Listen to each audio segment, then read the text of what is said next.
How's it going, guys? Welcome back to TheBlueShifting and welcome back to Palinurus. So, last time we had a really fun little chat while Budapest discovered her own namesake inside a giant encyclopedia inside the ship. Thank goodness we have books to read. Oh my gosh.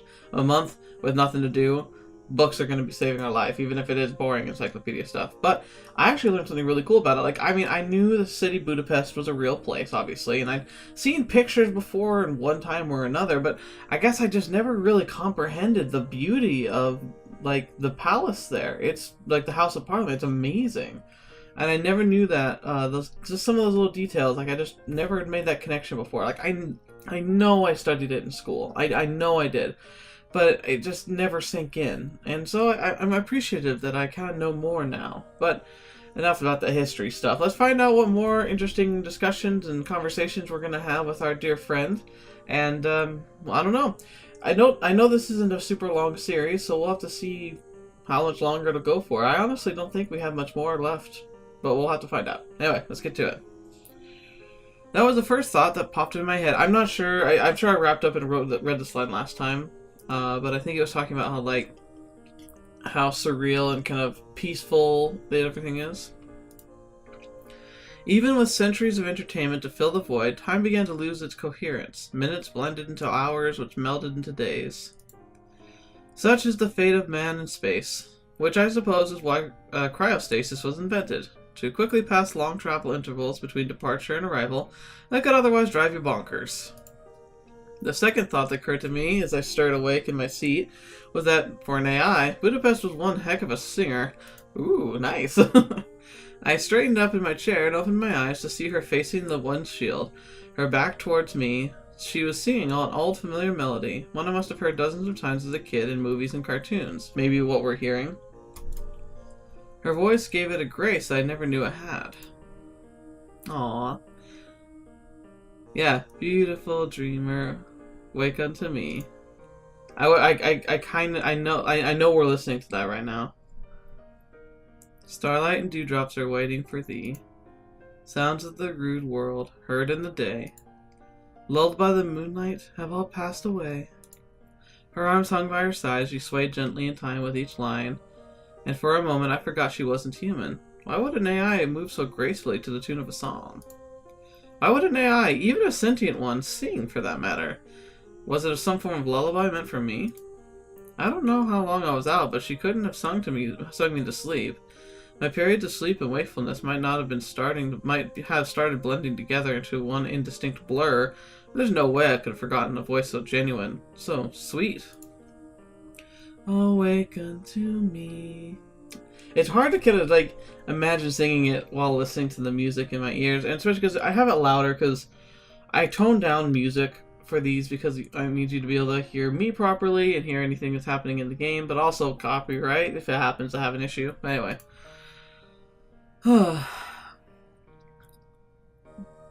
Beautiful dream, wake unto me, awake unto me.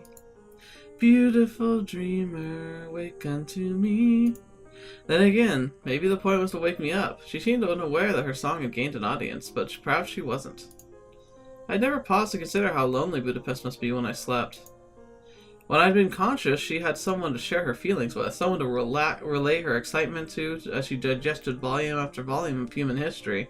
By the way, I apologize that I feel like going through the song lyrics here, I was not executing that quite as good. I wish I could do better for you guys, but I don't know. There's not much more I could do besides belting it out in actual singing, and I don't know if that'd be much more pleasant to listen to. But for the duration of my slumber, she'd been left alone with no one to share these new experiences with. Whether she had intentionally waked me or not, I decided that I wouldn't do or say anything that might interrupt her singing. And so, hoping not to draw her attention, I sat perfectly still. Doing so was easy, as with every new verse I found myself more captivated by her performance, entranced by her flowing red hair and dress as they swayed with her body to the music. Just a hologram gazing out to the depths of space, singing with more emotional sincerity than any human being I'd ever heard. Dang.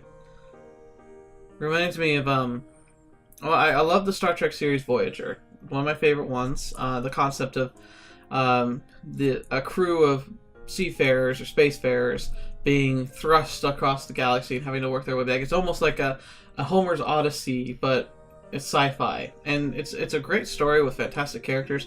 And one of the characters is a doctor, an emergency hologram, who is meant to be a medical assistant, who has to be the medical doctor because they don't like the doctor. Like either he either wasn't on board, or he died in the first episode. And there's a lot of cool stories about exploring his humanity, which is once again, it's one of those things that falls along the same theme here. And he also really likes singing, so that's kind of cool. It's nice to see the parallelisms. She turned around mid-verse, and so I quickly leaned back in my seat and pretended I was asleep, leaving my eyes open just enough to see the beaming smile on her face. She was practically glowing. Beautiful dreamer, beam on my heart, and as the morn on the streamlet and sea, then will all clouds of sorrow depart. Beautiful dreamer, awake unto me. I don't know if I had the tune there.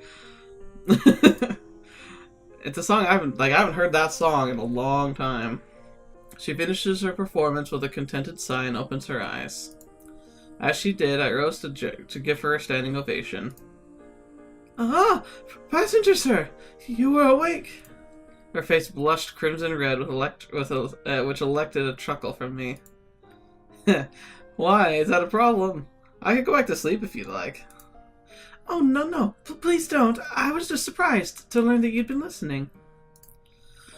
Excuse me. Why would you have actually put some effort into it if you knew let me try that slaughter again. Why would you actually put some effort into it if you knew I had been? She placed her hands on her hips and pouted. And what's that supposed to mean? I'm kidding. That was beautiful, Budapest. There's a sincerity to your voice that's well suited for your music. Really? I quickly nod. You ought to sing more often. She was apparently caught off guard by the sudden compliments. That endearing blush of hers made a return showing accompanied by a huge smile. Thank you, sir. Truthfully, that was only the first song I'd ever sung. Really? So what made you want to give it a shot? Were you digging through old Earth musics on the database?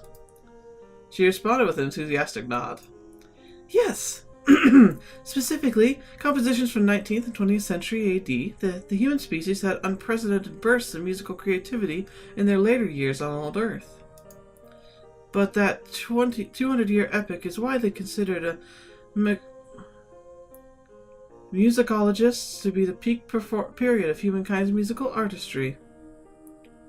Really? The peak? I don't know if I agree with that personally, but whatever. The song you just heard is titled Beautiful Dreamer, and it was written in 1826 by... I smiled and nodded patiently as she babbled excitedly about the history of the song, its composer, and all the era of that music. Though I didn't share her passion for old Earth history, it was hard not to be won over by her high-spiritedness. I think I could listen to that era's music all night and not grow bored. Well, that's good, because you kind of need something to do. All night? We're out in the middle of nowhere, space, perhaps light years from the nearest sun. How does the ship have a concept of night? Well, I suppose you wouldn't be needing my company then. With a teasing look, I settled back into the co-pilot seat and closed my eyes. Wait, what? Well, you do have centuries of music to listen to, don't you? Wake me up when you grow bored, which, at this rate, you will be digesting information. Should be in a couple of decades or so.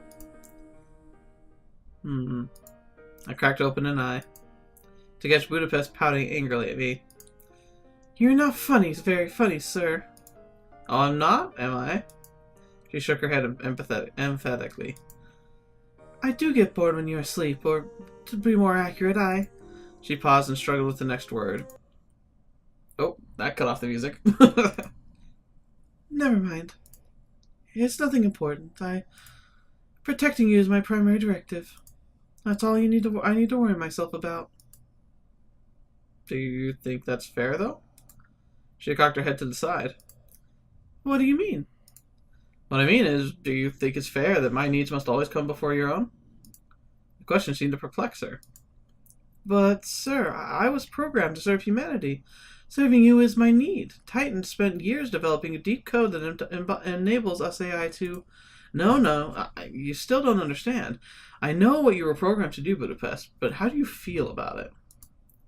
She bit her lower lip, glancing down the floor as she thought this over.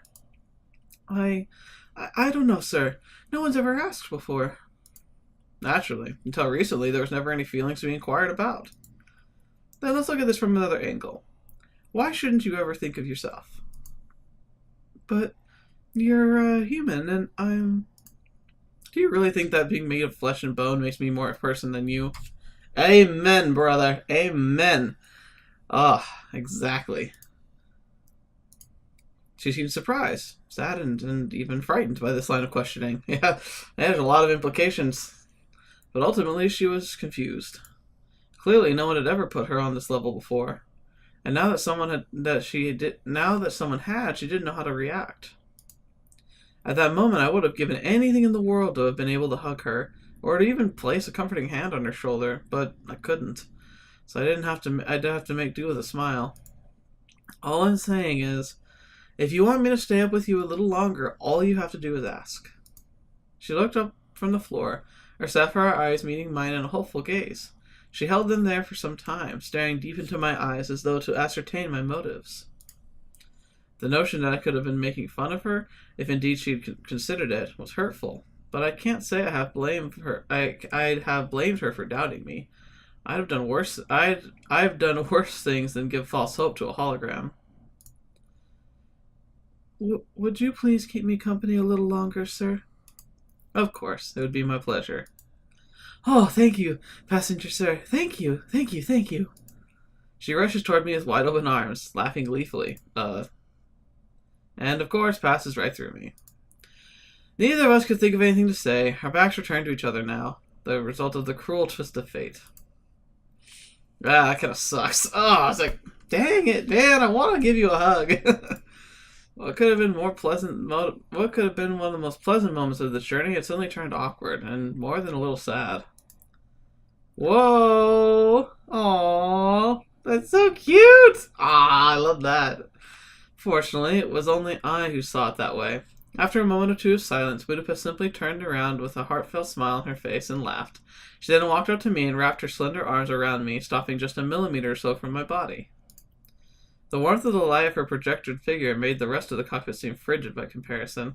Uh-oh, we're stepping into territory. Ooh. Hey. What is it? Would it be alright if I addressed you by your name from now on? Yes, please. You have it on record, right? Yes. Of course. Please, if you want to, call me by my name. Alright. Thank you for being stranded in space with me. Ilarian. Interesting name. I chuckled. I felt so nice hearing her say my name. Oh, fetch, man. This is going to be a cruel ending, isn't it? I can feel it. This ending's going to be harsh. And the same to you, Budapest.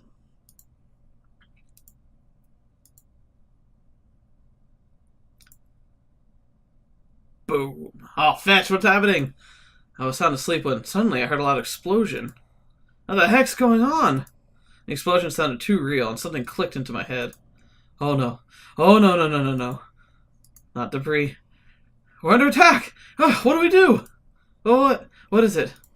They're shooting right at us! Stay away from the window! Waking up in a hazy daze. That's a mouthful.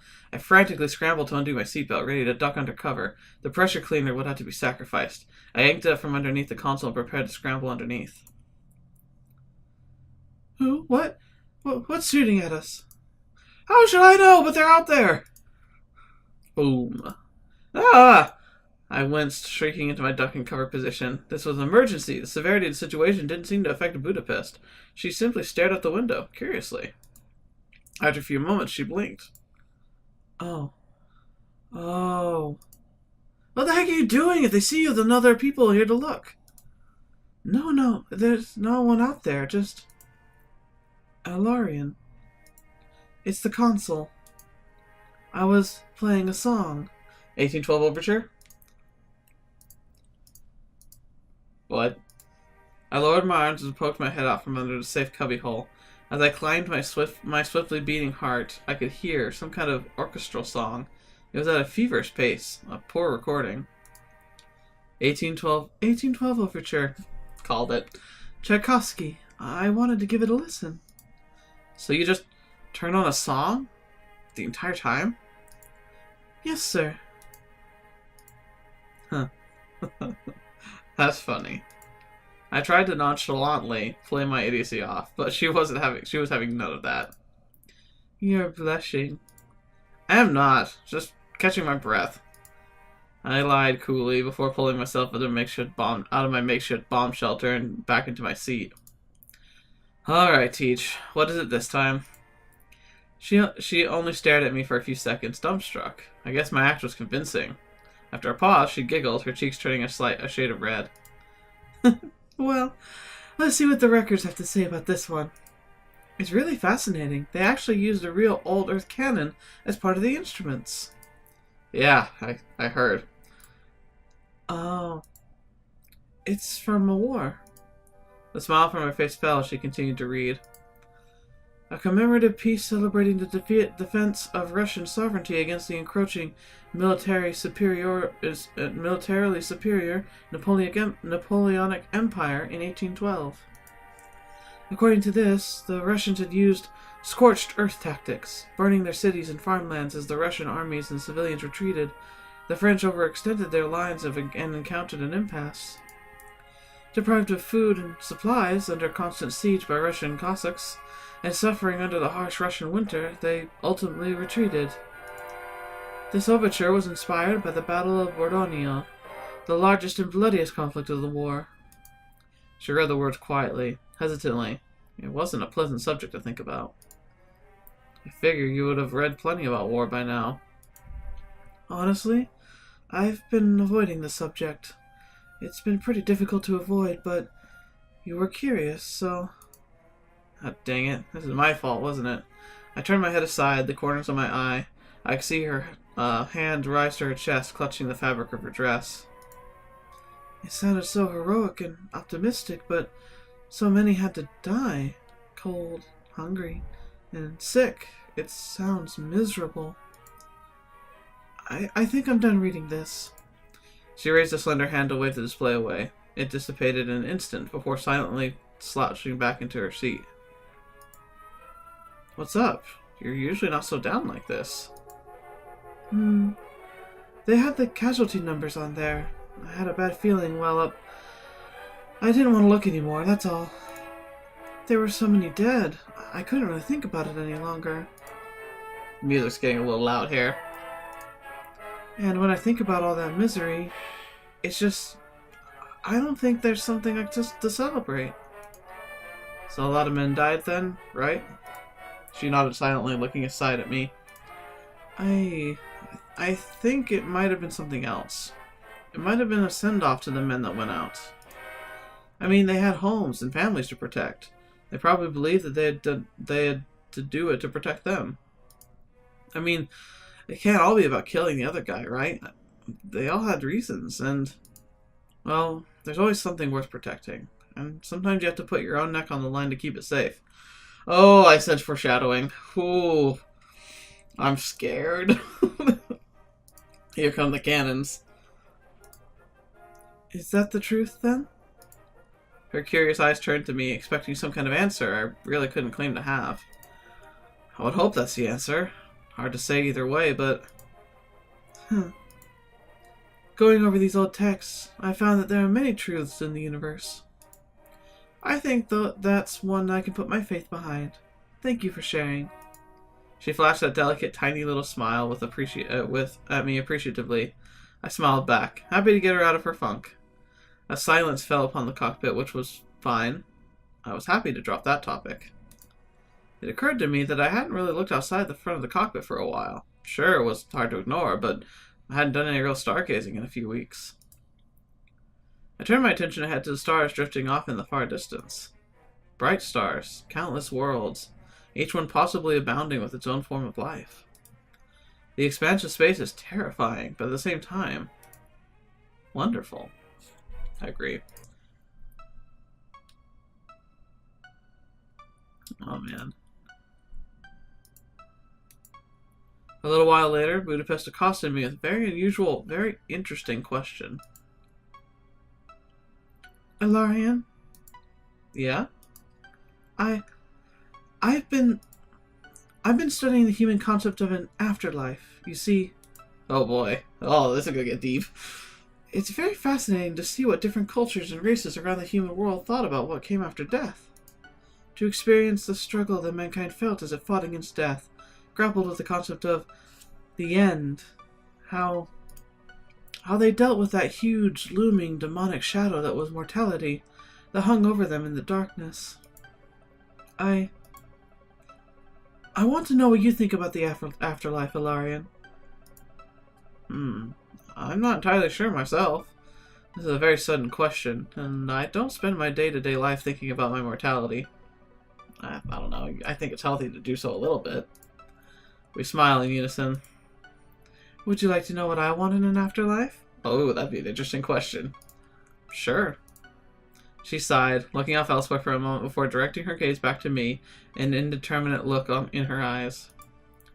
To be honest, I don't want anything. What do you mean?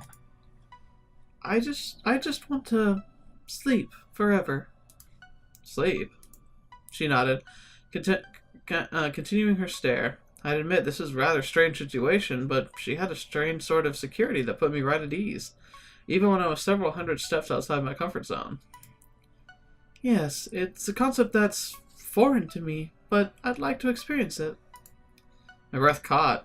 I knew she could sense my discomfort, whether driven by stubbornness or pure curiosity, I didn't know. What is it like, Ilarian? Sleep? Well, to be perfectly honest, I didn't really know how to answer it in a way that would make sense for her. It's relaxing. Imagine losing all of your inputs for a long period of time. It's like that? Sounds scary. It's a time where you don't have to worry or even do anything. Then you wake up, freshened for the new day. I looked past her, back into the star-cluttered space, trying to ascertain my next sentence. It was difficult. That sounds better, but... She trailed off, both of us already knowing what the topic was next. You want to know how it feels to dream? Oh, she's so cute! She nodded vigorously, a glint of seeming to enter in her non-corporeal eyes. It was stimulating, to be sure, as if I stood a chance against her seemingly omnipresent thirst for knowledge. Well, imagine an infinite number of places, an unending amount of different people, and an indomitable range of situations. Whatever the mind could think of. Exactly. It's different every time. Sometimes you can even bring people whom you met into the dream. Her eyes were wide, and I could tell that she was absorbing all of it. Really? Yeah, your mind is open to everything around you while you sleep. So, I could dream that we're both on the beach right now. You sure could. Her eyes unfocused once more and seemed to mull this over. I felt a strange, fuzzy feeling to show her something so innate to us, yet so unique and special to her. If only we hadn't met under such dire circumstances. Of course, you never would have actually met if you hadn't gone into such dire circumstances. Distracted by my thoughts, I couldn't hold back a yawn that suddenly emerged from within. Instantly, her semi-translucent eyes darted right back toward me. Tired? I think so. I leaned back in my chair, the device auto-reclining for my benefit. Folding my arms, I prepared myself for another bout of sleeping aboard the silent, drifting cockpit. Directing my eyes towards my companion, I noticed she harbored a very distinct look. She seemed unsure of herself. Is something the matter? What? No. I was just wondering if you could do something for me. What is it? I was wondering if I could monitor your vitals while you slept. Okay. Her eyes seemed to narrow, as if she realized that her requesting this was a long shot. And what purpose would that serve? Well, when you dream, I might be able to experience it alongside you.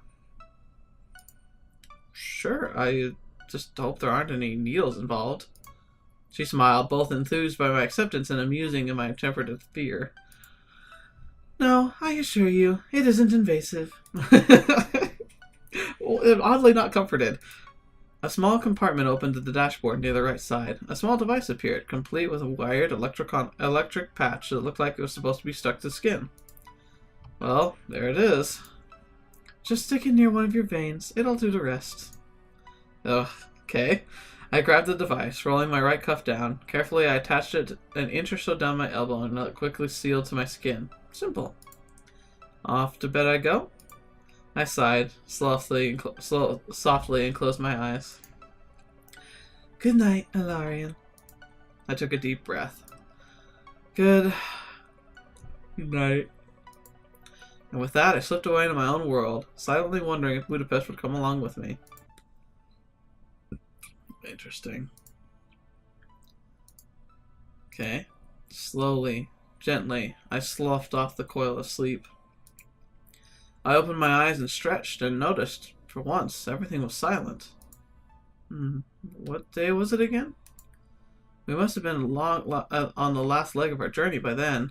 I thought the very notion would have made me restless, eager to get out of this cramped cockpit, board my one-way ticket to Alpha Centauri. But here I sat, counting the stars that drifted lazily. The atmosphere was quiet. It was eerie. I glanced aside to Budapest, who was staring intently out beyond the stars. There was a look in her eyes I had difficulty reading. Was she studying what was going on, keeping an eye out for other ships? She was so quiet. Normally she was rattling on about her latest discovery from the archives, or blasting some old sound file she'd come across. The silence that hung over the cockpit now, in the absence of her cheerful exuberance, lingered like a heavy fog. I adjusted myself in my seat, grinding my teeth together quietly. Something about this was wrong. Ilarion. I perked my head up. Her tone was serious, straightforward, yet underlined with a slight agony of struggle. Our eyes met. Her eyebrows relaxed for a moment in response, before she turned again to the ocean of stars ahead of us. Did I ever tell you about the story of Palinurus? Okay. I combed my backlog of memories. She had described a great many stories to me in the journey together, but... No, not that one. I don't recall. Silly question to ask, isn't it? She chuckled to herself. It was a low chuckle, a noise that struggled to come out. He was a helmsman, a navigator for the Trojans sailing across the sea from Sicily to Italy. A terrible storm befell them as they sailed. Under his guidance, they did all they could against the tempest, the wind, and the sea. But this was the fate that had conspired against them, and it was the will of the gods to subject them to this awful fate. The goddess Venus had come to the god of the sea, Neptune, pleading that the Trojans under Palinurus be granted safe passage across the treacherous waters. She closed her eyes intensively. Her voice was quiet, hushed. She lowered her head. Umu pomo midas dilecto caput. One life shall be offered to save many. Those were Neptune's terms. She paused, letting that ominous cryptic message hang in the air, her hands clenched against the fabric of her dress. And that is how Palinurus met his end in the middle of that storm. A god of sleep descended upon him while he was at the helm, and, with a branch, he brushed Palinurus, falling into a deep sleep. He was swept overboard and into the churning abyss. The branch had been dipped in the rivers of lithe and Styx. The former caused complete forgetfulness, the latter, the promise of immortality. With nothing to save him, he sank deeper and deeper into the ocean's depths, pulled down by Neptune's power. It was his power that, in faith, that allowed the Trojans to pass through that storm, through the sacrifice of one. She raised her head and looked out at the stars abroad. If there are gods such as those still out there, among all these stars and planets, they must be a flippant, irritable bunch, huh? She chuckled to herself, but no joy could be heard in that laugh. It was distant, somewhere else entirely. She took no joy from sharing the story. Something was very wrong. It's been almost 4 weeks since we embarked on this journey. I stumbled upon that myth and... I've experienced so many things alongside you. I've learned so much, had so many new sensations course through me. That's an interesting way to phrase it. I'm Not sure I'm ready to leave it all behind. I don't think I could forget that. She was speaking of our time together. Of course she didn't want to let those memories go. She might have been truly alive for all of the month, but for her, this was all she needed. She'd lived more than humans would ever aspire to. I had a wrenching feeling in my gut when we returned. What would happen to her? What would happen to her? Would they call her irreparable? Would they erase her programming, clear her memory banks, install a new suppression chip? Or would they terminate her being entirely, replace her with a new AI? She was prepared to return to her creators to face termination, just to ensure my survival. Alarian, when I'm gone, you'll remember me, right? Don't talk like that. We're almost there, Budapest. We'll make it out of this, and when we get to Alpha Centauri, you'll be with me. I won't let them lay a finger on you. You won't have to forget anything. You'll get to live, see more than just empty space and databases. I don't care what it takes. We'll see everything there is to see in the universe, no matter what fate says. I felt I had to assure her that we'd make it through this. The military would bail us out in time. I was clinging onto that scrap of hope. I stared passionately into her frail, delicate eyes. If there was one thing I didn't want her to feel, it was trapped. Trapped by these circumstances. Trapped for what she was. Trapped by whatever she called fate. It's my directive to... Forget your directive! I shot up from my machine. I was angry. Angry that she'd even degrade herself like that. Angry she felt this way. Angry because I couldn't do anything about it. I was tired of being helpless. This was all I could do, so I pressed on. Never, ever say that. You're not a machine anymore. You're a kind, compassionate person, and I can't let you go like that. I felt tears welling in the corners of my eyes. I couldn't let her talk about herself like that. She wasn't a lifeless program. She was real. She had a heart. She had more than a heart than anyone I'd known in my life. She stared back into my eyes. Her own wide, glimmering eyes reflected a hope that I could only dream of. I never wanted that light to die from those eyes. Never wanted her to lose that hope. She was trembling. I wish I could steady her, hold her tight, but I couldn't. I raised my hand to her shoulder. It hovered in the air like it was poised to offer comfort, but didn't. It couldn't. It was only my hand. I looked up at her again. Her smile was small, but growing larger with every passing second. I'll protect you, Budapest. I swear on it. Her cheeks spread into smile, and her smile widened, beginning once more. That was the smile I always knew she had. It was unafraid, unrelenting. Alarian. I got through to her. I saw it in her eyes. There was nothing else to say. She leaned close. The emotional weight was there, even if the physical was ethereal. I'll protect you, too. I won't let anything happen to you. Count on me, and I'll... 3 days. 3 days and we're home. 3 days. Yes, 3 days. We'll... Her head silently buried into my back, as close as she could be. Her hands hovered in the air. She sobbed. I couldn't hold her. I didn't care. This was comforting. We stood like that for a few seconds longer. Truthfully, I was anxious, and I tried to hold her as if these would be our last seconds together. But they weren't. I'd see to that they weren't. Fetch, man. Holy cow, this was a heavy episode.